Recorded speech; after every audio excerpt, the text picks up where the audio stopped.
Hello, everyone. Thank you for joining us today. My name is Oksana, and this is Education USA for Eurasia and Central Asia. Just to remind you that our advising services are fully virtual, and we provide individual and group advising sessions, undergraduate and graduate application guidance, essay review support, virtual workshops, webinars, and competitive students program. If you are interested in any of our opportunities, please scan the QR code and join our webinars and upcoming events.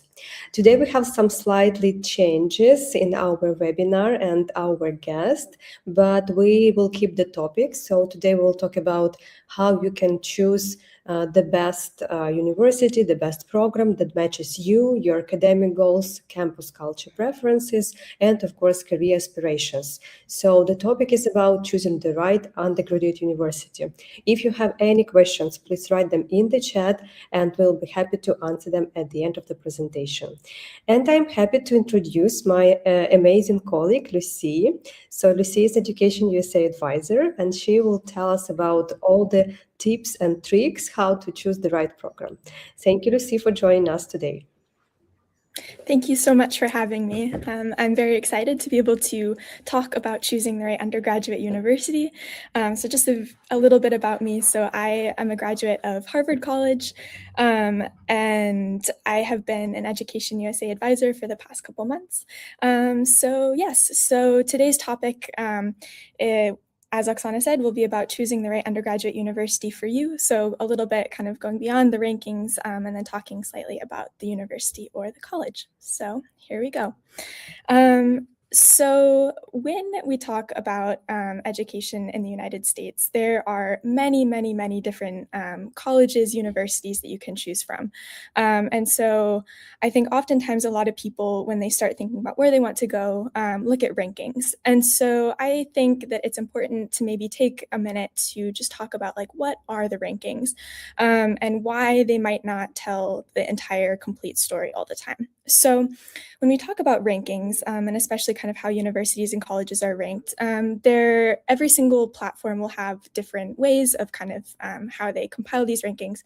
But in general, they kind of have these elements. So the first one is the academic reputation. And the academic reputation typically comes from deans and presidents of colleges who are essentially rating the programs of other universities and colleges. And so it ends up becoming a little bit more of kind of like a popularity contest than it is necessarily about the entire student experience. The other thing that they take into consideration typically are graduation and retention rates. And so while these are also very important, many of these sites that kind of do these rankings will talk about the graduation rate in terms of a 6-year as opposed to like a 4-year graduation rate. And as you're likely familiar with, undergraduate duration is typically 4 years for U.S. Undergraduate education. And so when we talk about 6 years, that's another 2 years that you're adding, not only just in terms of your time, but also in terms of money and paying. And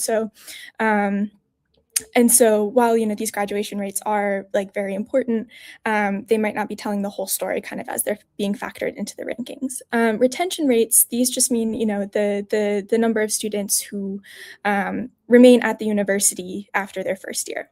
And again, important because it can be like an indication of the quality, but might not always be telling the entire full story kind of how student satisfaction is playing into these rankings.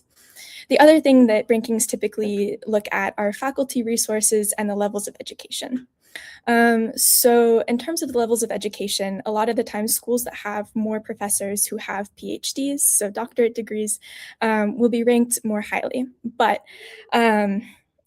just simply having a higher degree of education is not necessarily going to correlate with the highest level of teaching. And so again, it's something that is good to consider, because you want to learn from people who are at the top of their field, who have the proper requisites to be teaching. But again, it's not really telling you kind of the full picture. The other thing that kind of factors into this, the faculty, are the student to faculty ratio. So this tells you the number of students for every single professor. And so if you have a larger student to faculty ratio, it might mean that you will be in classes that tend to be larger versus, a smaller student to faculty ratio means that you might have kind of more intimate contact with those professors who you're learning from.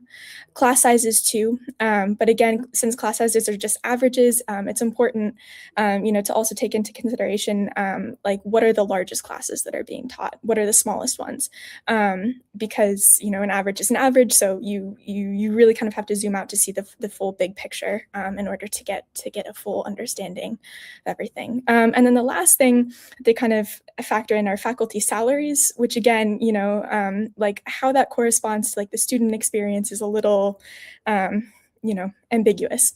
And then finally, rankings tend to favor universities and colleges that are more selective. And so, they will be taking students that have like higher SAT, ACT scores, GPAs.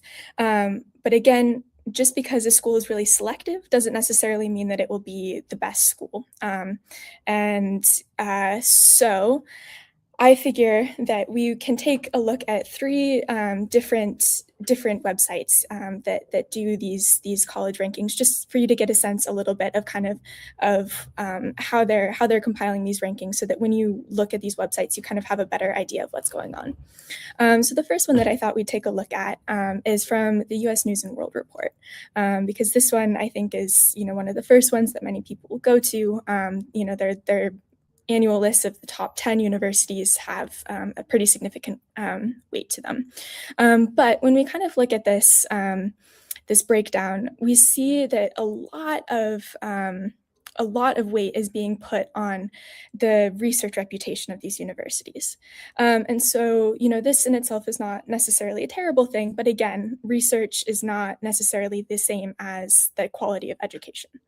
And so, if we look, kind of the top two are global research reputation and regional research reputation. So this is how is this university stacking up to the research that other universities from around the world are putting out. There's, another significant weight put on publications, the citation impact. So, how many other universities, how many other professors are using these citations put out by the professors from this university.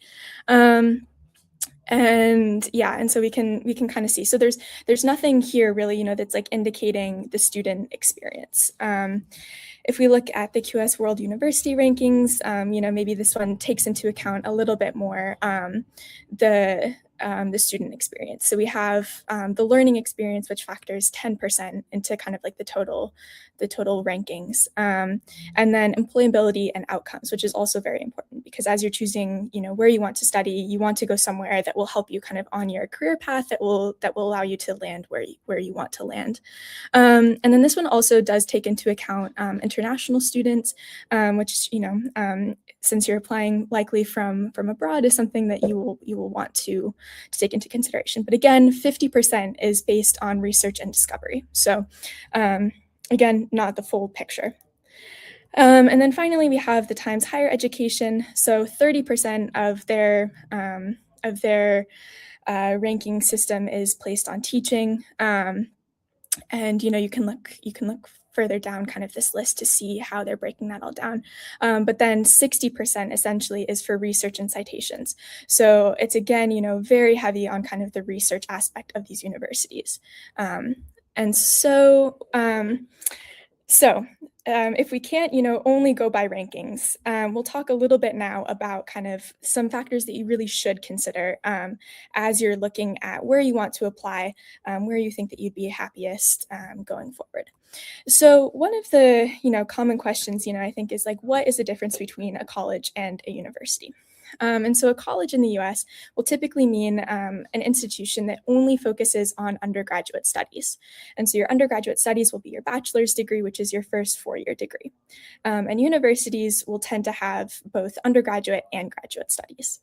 I say this, but you should also take this with a grain of salt, because there are some There are some institutions such as like Boston College, which are actually more of universities, but just because of the historical name, they've kept the name college like in their title, even though they do offer higher education programs as well, so like master's and doctorate degrees. So a little bit more as you're considering where you want to go, where you want to end up. There are a lot of different types of colleges and universities that you have to choose from. So broadly, kind of all across the United States, you'll encounter this term, the liberal arts colleges. And so liberal arts colleges are kind of the bread and butter of a lot of the undergraduate education system in the US. And so while you're studying at a liberal arts college, you will study from a wide curriculum, that encompasses the humanities, the social sciences, the hard sciences. And rather than kind of having a specific career end goal at the end of your studies, you will come out as kind of a more well-rounded thinker. And so you will have, your major, your specialization, like what you have studied, but you will also kind of come with this whole skill set that will be designed, to help you as you enter the workforce, or if you decide to go for your master's or your PhD. And liberal arts colleges will be kind of your 4-year bachelor's degree. Then the other thing that we have are community colleges. So these are 2-year programs. And instead of a bachelor's degree at the end, you end up with an associate's degree. And if you so wish to pursue your bachelor's degree, a 4-year degree, there are a lot of 2+2 programs. So after you graduate your community college, you can go and attend another institution to finish out those 4 years. Many community colleges too also offer certificate programs for a wide variety of topics. So anything from health to computer science, hospitality, accounting. Actually, in my hometown, which is in Sitka, Alaska, they offer a scuba certificate. So you can become certified in scuba diving from a community college. Then, kind of in slightly similar sense, slightly different, are vocational and technical colleges. And so these are, again, 2-year programs, and these are focused on very career-specific skills. And so you will come out of these programs with a set of skills that you can then directly apply to the job that you wish to pursue. And then finally, we have specialized colleges. And so these are ones like your historically Black universities and colleges, so for students of color primarily. There are also art, music, theater schools, so you can pursue a degree in the arts. And then there are also women's colleges, which are still quite popular. And so they are for people who identify as female primarily. And, so as you're compiling your list, you can start to think about the type of institution specifically that you would like. And so whether you want the liberal arts college, maybe more specialized college, vocational, community college, etc. So then we come to the universities. So in the US, we kind of have 2 main types. So we have public and private universities. So public universities receive government funding, and hence the name public. And these tend to have like a lower sticker price. And the reason being, especially for students who are coming from the state where the public university is located, because they have been paying taxes which have been going to fund the school, they get, in a sense, like a sort of discount from coming in the state. They also, on average, tend to be larger, and just because they're larger, offer a wider range of degree options. And this is kind of, contrasted with private universities, which are funded from endowments, donations, and student tuition. And so these universities, they can have a religious affiliation. Many of them don't, but it's just one thing that public universities are not able to have just because of the separation of church and state in the US. And private universities also tend to have kind of like that higher sticker price. So on paper, they look like they might be more expensive, but they also, because they have these endowments and donations, can have very generous financial aid packages. And so as you're applying, one thing to look out for is how much financial aid these universities will be able to offer.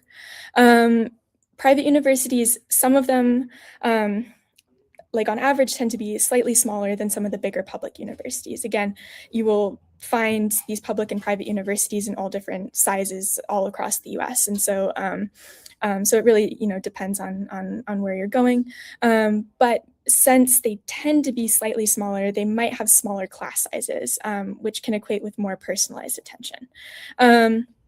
So again, it just kind of comes down to like your preference. There are fantastic universities in both the public and the private spheres. So as you kind of start to narrow down your search even more, some things, to kind of to keep in mind. So one of the things that will be the most important to you, since you are going to these universities and colleges to study, is to find the place that will meet you academically where you need to be. So when you're applying, one of the things, I think it probably goes without saying, but I think is worth repeating, is that you should try to meet the minimum requirements for the schools that you're applying to. So as you're researching, look at what the average SAT scores are, your ACT scores, if you choose that way, your TOEFL or IELTS, your GPA, and of course, like if there's a school that like you really dream of going to and maybe you don't meet like one or two of the requirements, of course, like you can still apply, but the majority of the schools that you're applying to, you should meet kind of those minimum requirements. The other thing that you'll want to pay really close attention to are the academic programs that are offered at the college or the university. So going beyond the name of whatever the university, the college is, and researching and making sure that they have the program that you want to study. And then you should also be mindful too that even when you are into a university, there might still be additional requirements for you to pick a specific program. So you might have to apply to the specific major that you wish to study even after you've already been admitted.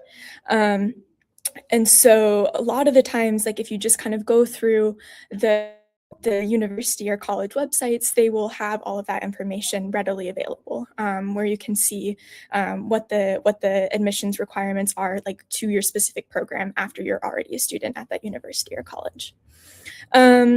Because of kind of the liberal arts structure of many of these undergraduate institutions, another thing to kind of pay attention to are the required courses. So, how many courses will you be required to take in the humanities, in math, and the sciences, all that different stuff.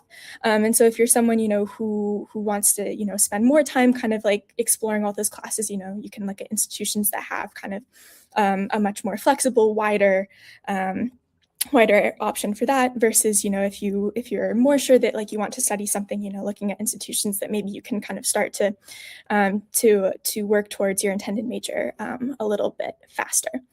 And then the other thing that will be probably very important too is the flexibility to change majors. So especially if you're really undecided and don't know what you want to study yet, pay attention, to how easy it is to change majors.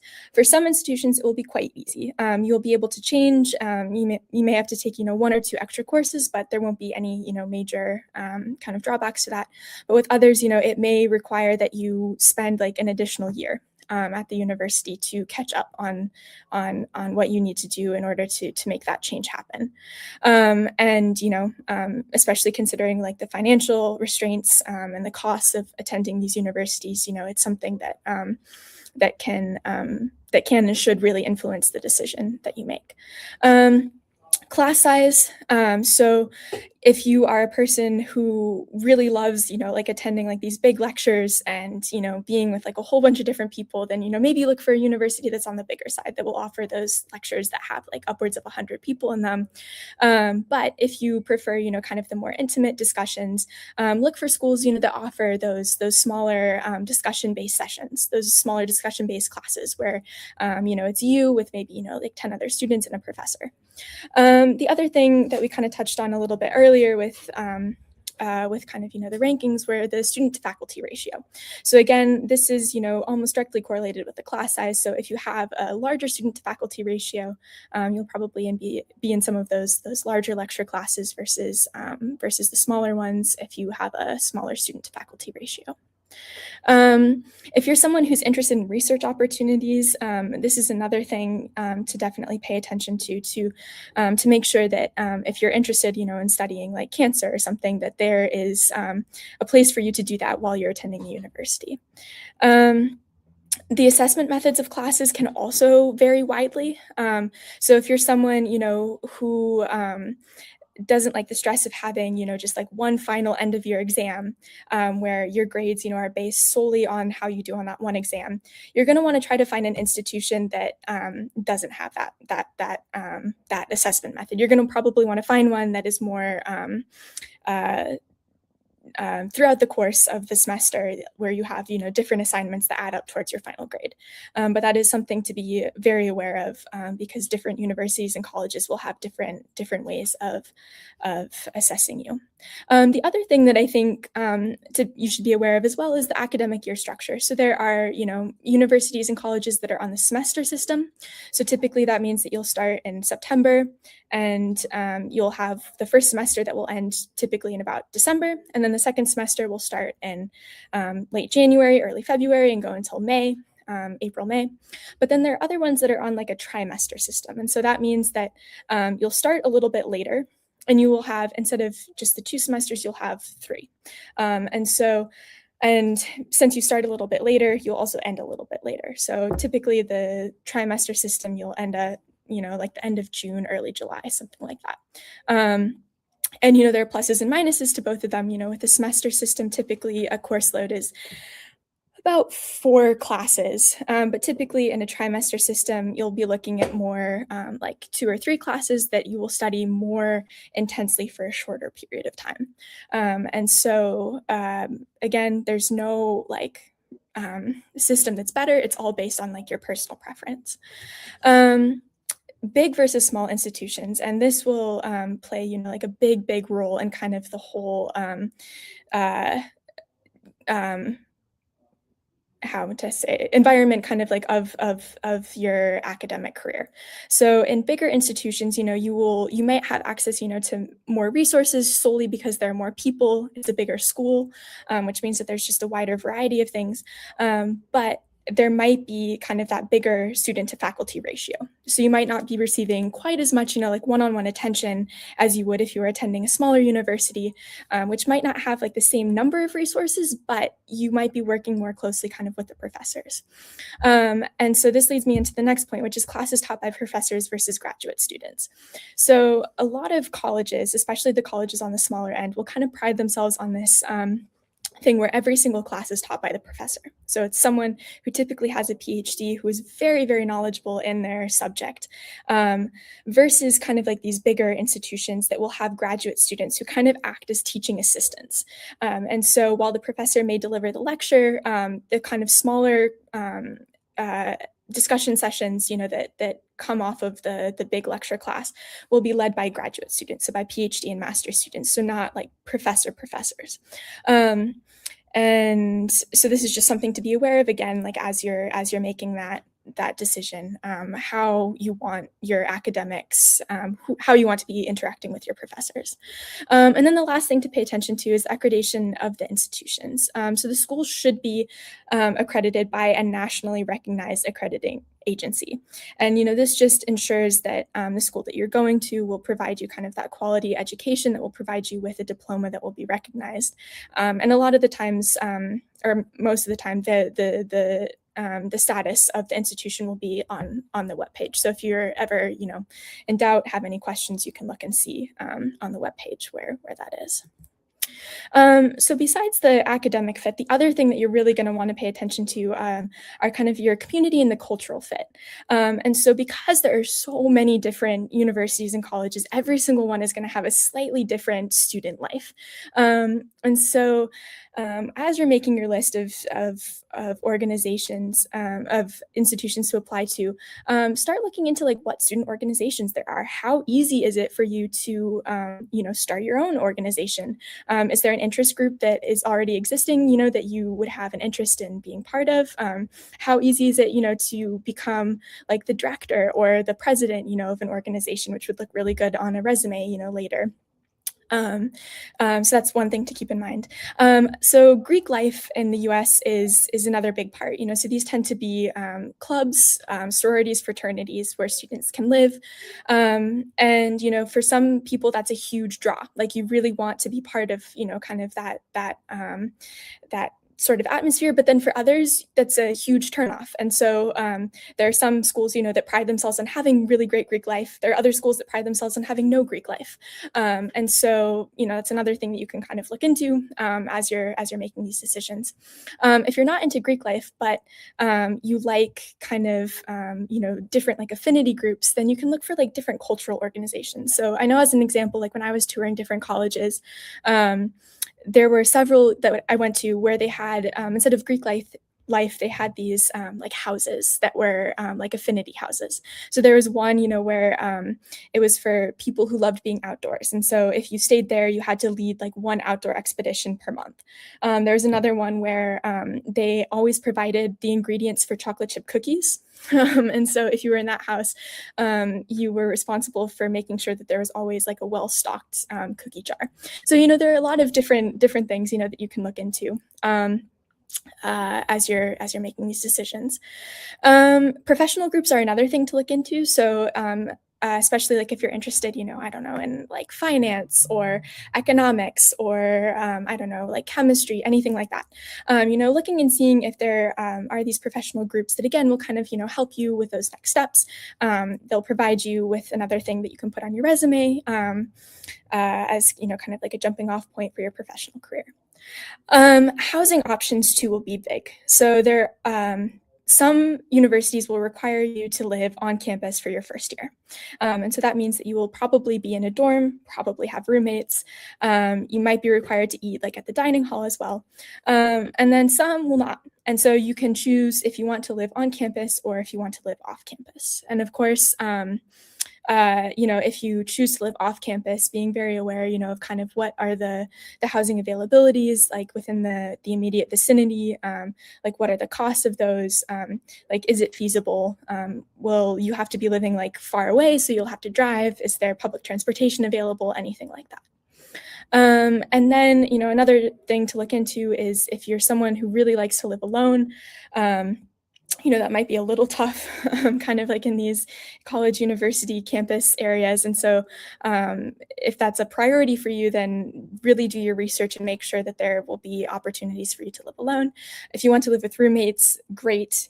You'll probably be able to do that at just about any college, university. And, I think living with roommates is probably one of the things that make up kind of that quintessential like US undergraduate experience. I lived with roommates all 4 years, and it was wonderful. There are ups and downs, but for the most part, you learn life skills, how to live with different people. Another thing to your sports. So different schools, will have different levels of sports. So if you're someone, who really loves to attend kind of like these big like American football games, you might look for a bigger school that has a really strong like team. But maybe you're someone who just likes to play sports. And so looking and seeing like the availability of club sports, so sports where you can just kind of walk onto the team where you play. It's not, like a huge commitment. That might be something else to look into as well. And then if you're just kind of looking for a more complete understanding of campus happenings, I'd highly recommend looking at student-produced newspapers and newsletters.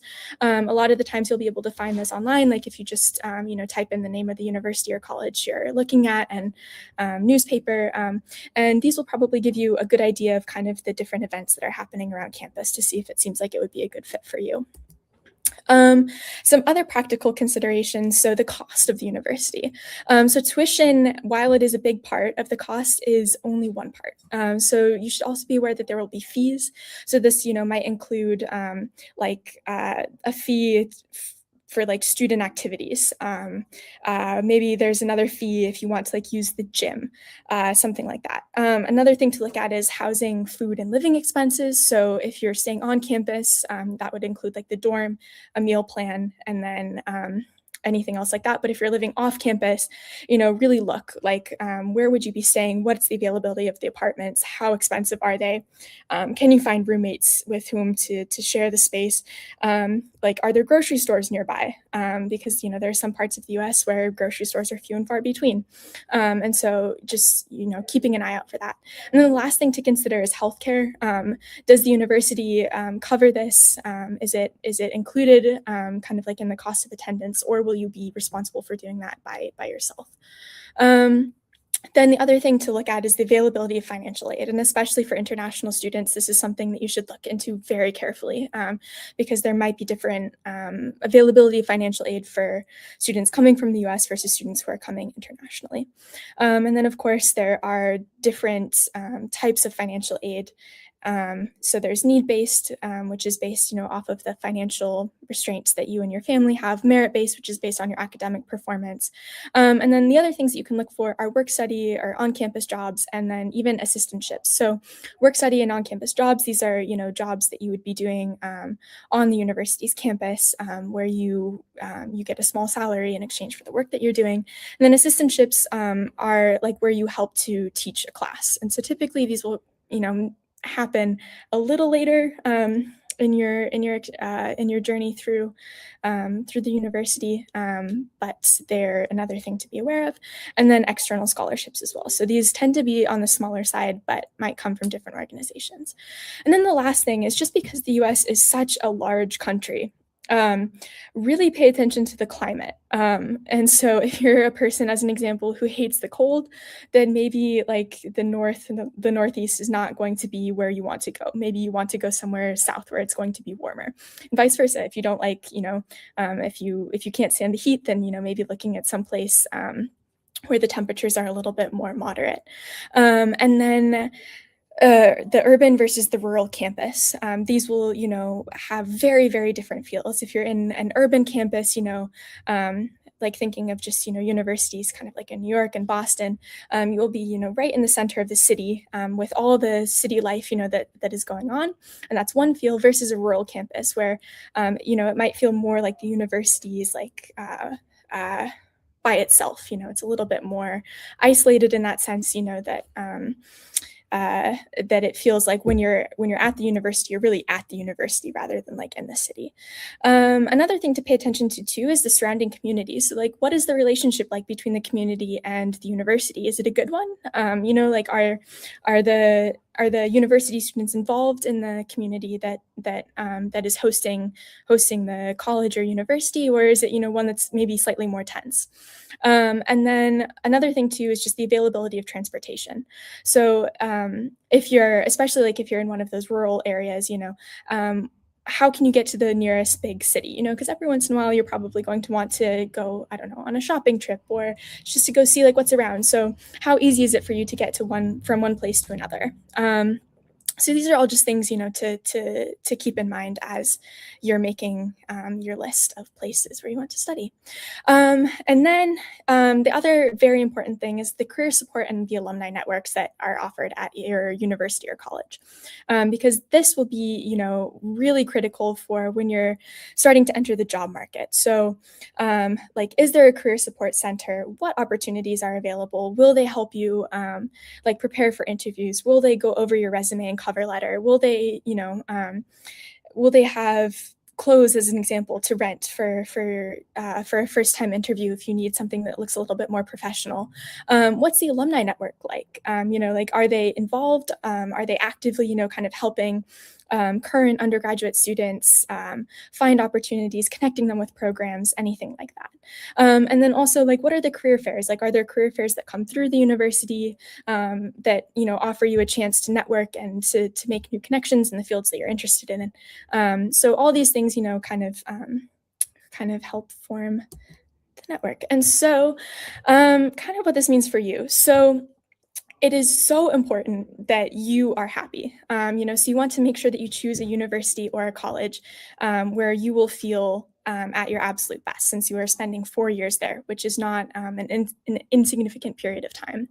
And as like you're kind of doing this search, highly recommend that you check out kind of virtual campus fairs or tours. A lot of the times too, there'll be like virtual 3D tours of like the university campus, like on the website. So check those out. See what the university looks like. What does a classroom look like? What's a student dorm look like? Where will you be learning? What are the research facilities like? And then also just don't be afraid to reach out to prospective schools to ask questions that you have. There really are not any bad questions, especially like when you're making such a big decision, such as where you want to go to school. And then the last thing that I'd recommend is that you make a list of the things that are the most important to you. So I know when I was making my list, for me, I really wanted to be close to my mom's side of the family. And so I was looking at schools almost exclusively on the East Coast of the United States.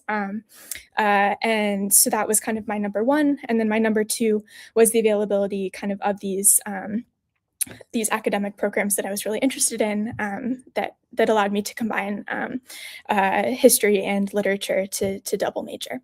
And then as you think kind of forward to your future, think about which school will realistically help you achieve your future goals. So which school, will provide you with those opportunities that you need, that you want to have, that will connect you with the right alumni, that will connect you with the right programs, that will allow you to build a resume during these 4 years, that will allow you to pursue the career that you want. So that brings me to the end of what I had prepared. So thank you so much for listening to that. Thank you, Lucy, for sharing such a wonderful presentation. So I think it's time for questions. So dear students, if you have any questions, this is your time to write them in the chat, and we'll be glad to devote a couple of minutes for your final questions. And while we are starting this part of our webinar, I can see already some questions. So I think we can start from the last one that I see. I will also show it on the screen, so it will be easy for you to read. And this question is about like ranking, yeah. So can you give an example where choosing a lower ranked institution was subjectively the better decision, and why most students still ignore that? Yeah. So there are many, many reasons why you might want to choose a lower ranked institution. I mean, like not one, because maybe there's like a professor that you really want to study with. And maybe, that professor is working at a slightly lower ranked institution.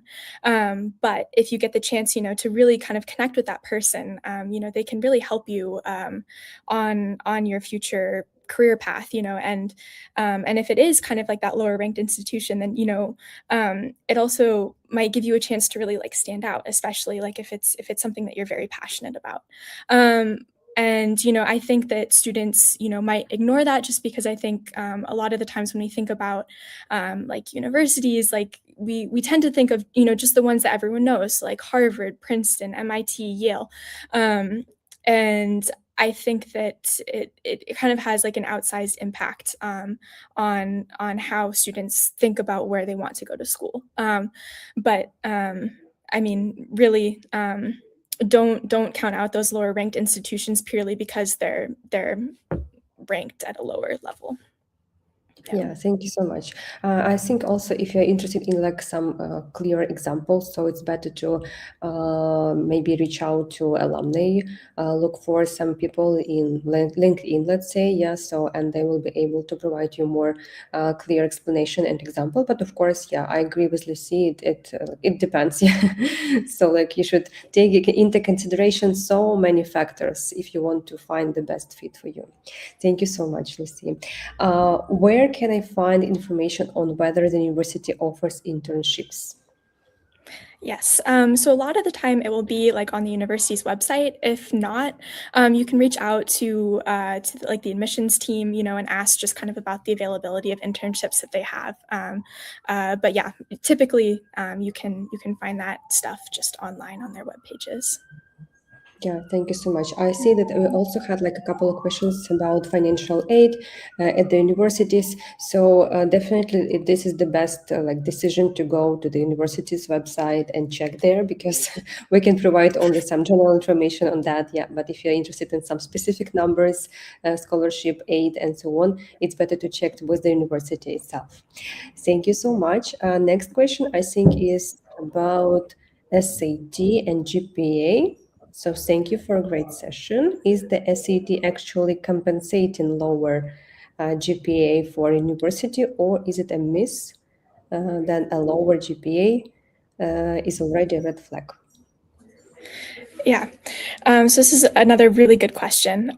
So It kind of, depends. I think a lot of the times if your GPA is kind of like on the brink, it's between like what the university is looking for, but maybe just not quite there, and you have a really good SAT score, your really good SAT score might be the thing that like lets the admissions committee accept you. I think if you have like a really, really low GPA, then there might be some questions asked, especially if you've got a really good SAT score, kind of, like, what's going on? Like how did that happen? But yeah, there, as the admissions committee is looking at your application like as a whole, and so these two things are definitely like a big part. But yeah. I think it will probably also just depend, on a case by case basis as well. Yeah, thank you so much. I think like as you mentioned, it's important to take into account everything together. Like do not rely only on GPA or SAT points, just like or extra activities that you're going to mention, but everything together. This is what is important in your application. Great, thank you so much. And next one is about your experience. Can you talk a little bit about your experience in Harvard College and how was your application? That was your priorities and etc. Yes, I'd be happy to. Yeah.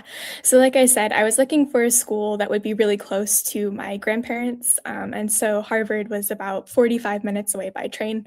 And so that made my decision, pretty easy. I ended up applying early action, which meant that I could only apply to Harvard early action. I could only apply to one school early action.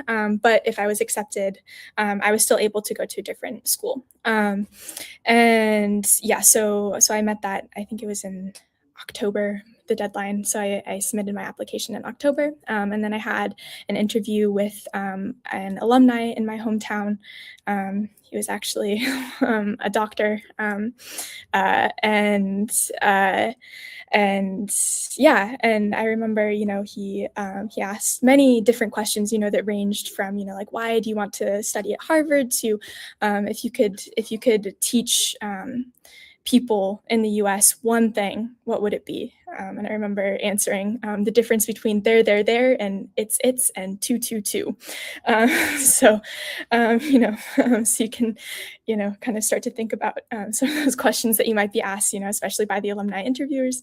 And then in December, I found out that I had gotten in, and, since it met kind of that number one priority of just being close to family, I decided to attend. And it also had a history and literature combined program, which was something that I was looking for, and that made it very easy for me to pursue my academic goals. So, yeah. Great, yeah. So like interview is not only about like serious topics, yes. So if you like joke about something, it's also fine. Yeah, like you should like show your personality, I think. Yeah, it's something like a good idea. Yeah, no, definitely. Yeah, great. Thank you so much. Okay, so where can I find information about reliable student accommodation at the university? So again, probably the website is going to be like your first stop. If you want, to like really get the nitty gritty, then maybe you can see like if there are any students, maybe like through the Education USA network, who are attending that university, who can maybe give you kind of like the insider's perspective, of like what the housing situation is like, their perspective of it, as a student, because if I can say from experience too with Harvard, like it really runs the gamut, from, having a dorm that's been recently renovated to one, that's still, it's in the process of being renovated, but, you can tell it's kind of, it needs a little bit of work. So yeah, I would recommend website first, and then second, if you have the possibility to talk to students, maybe trying to figure out talking to students about what it's like. Yeah, great. Thank you so much. I'm sure also like I think universities should have like a kind of guidebook or handbook for students Mhm. like freshmen who are going to come to United States like from different countries, and I'm sure that they will be able to provide you some kind of useful links. So where should you go? What should you do? Where like search different things and so on. Yeah, so don't hesitate, and also ask a university itself, and they will like this is the main point of contact for you when you're already applied. Yeah, great. Thank you so much. So, if they're possible to achieve a full ride for an international student in low-rank university, if there is a possibility, how to raise the chance of achieving what I need to focus on? Yeah, I mean, a lot of this, will kind of come down to the way that you're presenting yourself, like in your application. So really focusing on making sure, that every single part of your application is as polished and shiny and beautiful as you can possibly make it. And that is where, like your wonderful Education USA advisors will come in handy, to kind of really help you present yourself in the best light. Because, in essence, what you're doing is you're, trying to um, to make the university, really want to have you come to them. You want to be as attractive to them as possible. And so the way that you do that, of course, is through your application, maybe through the interviews too. And if they really, if you're a very attractive candidate to them, then they'll be more likely to offer you a full ride, a better scholarship. So yeah. Yeah, great. Thank you so much. I also would like to add that if you are from our cohort programs, you can easily reach out to your advisor and maybe ask for advice. Yeah, like what to do, how you should present yourself, like how to write your extra activities in the application form and so on. If not, you can still like use our option and join one-on-one consultation with advisors. So you can scan the QR code and find the information on the website. Yeah, and still you can receive like this guidance on how to raise your chances to be accepted. Great, thank you so much. So another question is, does applying test optional lowers chances of being accepted? No, it should not.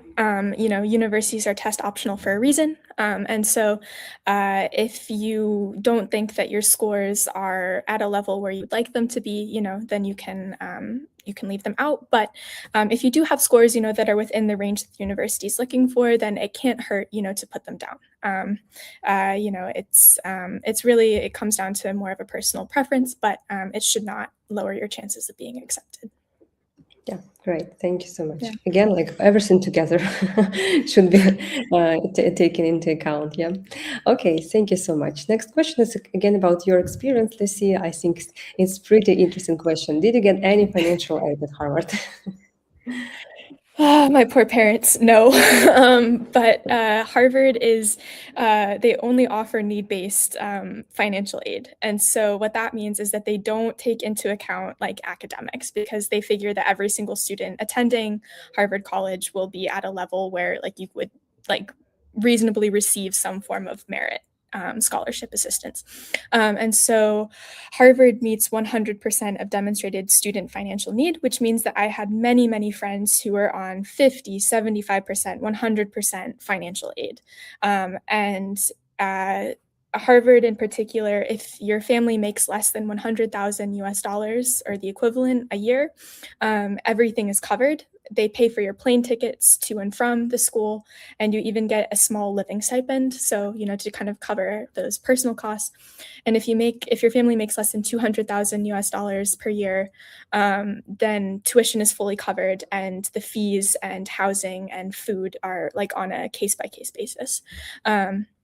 So Harvard's a little different, I think, from a lot of the other schools. But yes, that is how Harvard works. Yeah, great. Thank you so much for sharing. Next question, is it possible to pursue a BA in the United States in the field of studies different from the one I got in my country as a bachelor? Is it possible to change the field of studies this way or better choose master? Uh-huh. So is this like a transfer situation? I think yeah, it should be like yeah. I think if you are thinking about applying as a bachelor, having a bachelor already in your country, so you should be considered as a transfer student. I think this is like the option here. Yeah. Yeah, so applying as a transfer student gets tricky really quickly, just because there are a lot more limited options, financial aid, and kind of scholarships. The availability of those goes down pretty quickly as well. So if you already have a bachelor's completed in your country, it would probably be better to apply to a master's program, just for the availability of programs and funding and opportunities that you'll have. I think would probably be my recommendation. I don't know, Oksana, if you have anything Yeah, I agree with you. It's always experience. a bit tricky, like when students, like it's a different situation in different countries. Sometimes in one country it's possible to get like thousands of bachelor degrees, but it's a bit different with United States. And yeah, as it was mentioned, if you have already a bachelor degree, so I think the best way is to continue your education and get master degree. If you're thinking about changing your like field of studies, I think it's also like a kind of negotiable question. So you can maybe discuss it with the Mhm. university itself, and they could recommend you like anything in this case. But yeah, so I agree with you, Lucy. So I would also recommend to continue and get master's degree. Yeah, thank you so much. So next question is like, I think a bit more general, but it's interesting also. I would like to ask you a question about quantity and quality. Like, is it better if I apply for 20 universities, so to have bigger chance, or I should focus on just three, four? Ooh, okay. All right, good question. So I would recommend, that like you really focus, on kind of like the universities that you definitely see yourself at. And that should probably be a smaller group of about three or four. And make sure that those universities, like are within kind of like the targets that you have, that you are a competitive candidate at those places. If you have the energy and the time, to apply for 20 universities, like, of course, like, there's no harm, I guess, in the sense that, the worst that they can say is no, but it does take a lot of time, energy, sometimes money too, depending on kind of how much the application fees cost. But I think, kind of having that smaller core of like three to four universities that you really, take the time to really truly refine, and make yourself as competitive as a candidate as possible would probably be good. Mhm. Yeah, I agree. Thank you so much. Next question is about SAT and IELTS scores, and this is for you again about your scores. What are the SAT and IELTS score requirements? I think IELTS is like not for you. This is mostly for international students. How about SAT maybe? Yeah, so SAT, I think, oof, when I applied, I think like the median was like a 1500 something thereabouts, all the way up to 1600. Um, so somewhere in that range, that will make you super competitive. But I think like the lowest, like 25th percentile was like down to like 1400. So it's actually a pretty decent range. They're looking, for diversity like throughout the student body, so students coming from different countries, from different places around the US, recognizing, that students, who don't have access to all of the test prep might not do as well as students, who can spend hours a day in kind of the SAT prep courses. So a relatively big range. And I think actually for the IELTS and the TOEFL, I'm pretty sure that Harvard does not actually require those scores. The last time that I checked, during the we had a November Education USA fair where I presented about Harvard, which is a little interesting, but maybe makes it more attractive. I don't know. Yeah, One less interesting. test. Yeah. So anyway, you can always visit the website and check because the requirements might be different. Like the number, we already had several webinars from different universities representative, and they mentioned about different numbers, completely different numbers. So it's better to check with the university itself. Great, thank you so much. I think we have time for just a couple of more questions, and we are done. You mentioned choosing college where I meet the minimum requirements. For colleges that don't have them, what should I look for? Yeah. So most colleges, will kind of like have like some indicator, of like what they're looking for in their students. And so if they don't have, kind of like the numerical things that they're looking for, take a look at kind of like the mission statement, of like the college, like what is their community like what is the environment like, and you can kind of tailor your application to make it so that like you meet those values and like have the same kind of, like understanding of like where the university is coming from. And so it's making sure that you're presenting yourself as a good fit. Like you'd be someone who would integrate well into the community of that university, that college. So yeah, that would be my suggestion. Yeah, great, wonderful. What is the best way to compare two universities if they both seem perfect? I mean, I think number one would probably be which one is offering you the better financial aid package, I think would probably be my first go-to. If they're offering, comparable ones, maybe look at the cities and, like look at the community. Like, does it look like this community is really fun? Does it seem like, there'd be more things for you to do outside of, just the academics? Uh, uh, yeah, maybe ask students to like reach out to students at both universities, get a sense for kind of what the student body's like, just, to see, and maybe like those subtle differences will start to reveal, one that, rises above the other. Great, thank you so much. Do the colleges have any regional sports? I heard several answers regarding the questions. Some say that there are limited places for people, for example, from Caucasus region, for example, and others say region doesn't matter. Yeah, like this. This is a very interesting question, and actually, I don't know the answer. I don't know, Oksana, if you. Um, Yeah, I I, agree with you. I think it's just like based on some university case, maybe. Yeah, sometimes they really have, like not programs, but offers, maybe offers for students for specific region, for students who are applying for a specific program, for like Mhm. female students or for male students. But it depends on the university and their like, I don't know, like projects, maybe financial options and so on. So you should check with the university itself, I think. But I'm not sure that there is like the thing like this yet. If that university has some sports for different regions. Yeah, like I think it's like it can be a case, like random case, rather than like Right. usual, yeah, practice. Yeah. Great. Okay. So I think we have the last question to sum up, and it sounds very nice. If you could go back in time, would you have chosen to attend a top university where the coursework isn't so easy? If so, what keeps you motivated to stay? Okay. So, like, would I have attended the same university that I attended? I think, yeah, yeah. Okay.